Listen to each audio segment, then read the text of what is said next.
நம்பிக்கையின் தேவனே, நான் நம்பும் தெய்வமே, என்னில் வாழும் இயேசுவே, உம்மைத்தான் நம்புகிறேன். ஆண்டவராக இயேசு கிறிஸ்துவின் விலையேறப்பெற்ற நாமத்தினாலே உங்கள் யாவருக்கும் என் அன்பின் ஸ்தோத்திரத்தை இந்த கால வேளையில் உங்களுக்கு தெரியப்படுத்துகிறேன். தானியேல் தீர்க்கதரிசன புஸ்தகம் 1ஆம் அதிகாரம் 8வது வசனத்திலே வாசிக்கின்றோம். தானியேல் ராஜாவின் போஜனத்தினாலும் அவர் பானம் பண்ணும் திராட்சரசத்தினாலும் தன்னை தீட்டுப்படுத்தல் ஆகாதென்று தன் இருதயத்தில் தீர்மானம் பண்ணிக்கொண்டு தன்னை தீட்டுப்படுத்தாதபடி பிரதானிகளின் தலைவனிடத்தில் வேண்டிக் கொண்டான் என்று சொல்லி பார்க்கிறோம். கிறிஸ்துவுக்குள் அன்பான தேவனுடைய பிள்ளைகளை, நாம் வாசித்து கேட்டதான இந்த வேத பகுதிகளில் இந்த அதிகாரம் முழுவதுமாக நாம் வாசிக்கின்றதான பொழுது வாலிபனாய் காணப்பட்டதான தானியேலுடைய வாழ்க்கையில ஒரு வித்தியாசமான தெரிந்தெடுப்பை நாம் இங்கே பார்க்கிறோம். தானியேலுக்கும் பெரியதொரு இக்கட்டு அங்கே கடந்து வருகிறது. வாலிப வயதிலே சிறைப்பிடிக்கப்பட்டு அடிமையாக பாபிலோன் தேசத்துக்கு கொண்டு செல்லப்பட்ட தானியேல் குடும்பத்தை இழந்தவராக வாலிப வயதினுடைய அந்த சுதந்திரத்தை முற்றிலுமாய் இழந்து இங்கு நிற்கிறார். அதற்காக அவர் தேவனை தன்னுடைய வாழ்க்கையில் ஒரு நாளும் குறை கூறவே இல்லை. எதிர்காலமே இருண்டு போன நிலையில் அரண்மனைக்கு கொண்டு செல்லப்பட்ட அவருடைய பெயரும் மாற்றப்படுகிறது. இப்படிப்பட்ட வேளையில் அவர் சகலவற்றையும் பொறுத்து கொண்ட தானியேல் உணவு காரியம் வந்ததும் அவர் சுதாரித்து கொண்டார், விழித்து கொண்டார். இங்க ராஜாவினுடைய கட்டளையா அல்லது ராஜாதி ராஜாவினுடைய பிரமாணமா, எதற்கு இணங்குவது என்கிறதான ஒரு கேள்வி தானியேல் இங்கே பார்க்கின்றதான பொழுது தானியேலுடைய அந்த தெரிந்தெடுப்பது மிகவும் தன்னுடைய வாழ்க்கையில கடினமாக காணப்படவில்லை. ஏனென்றால் அவருடைய மனமானது மிகவும் தெளிவாய் காணப்பட்டது. அவருடைய இந்த உறுதியை உடைத்து போட சூழ்நிலை அமைந்த பொழுதும் சூழ்நிலை அவரை தன் கையில் சிறைப்பிடிக்கும் முன்னமே அவர் சூழ்நிலையை தன் கையில் எடுத்துக்கொள்கிறார்.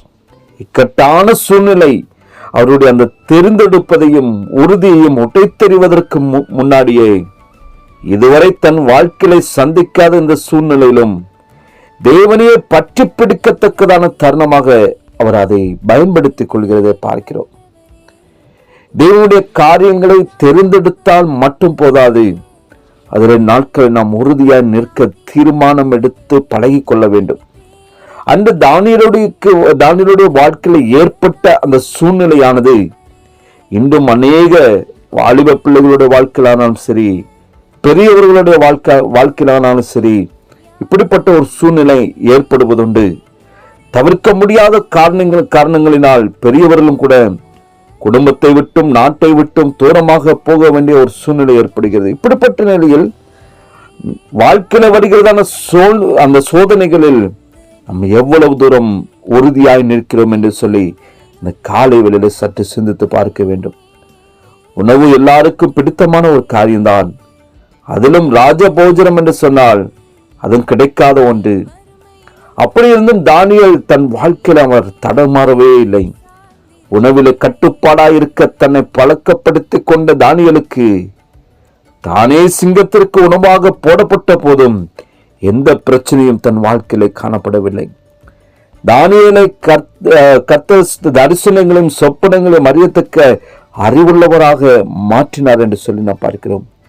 தேவனுடைய பிள்ளைகளே, சோதனையான நேரம்தான் நம்முடைய தெரிந்தெடுப்பை நாம் உறுதியாக சரியாக எடுக்க வேண்டிய நேரமாய் காணப்படுகிறது.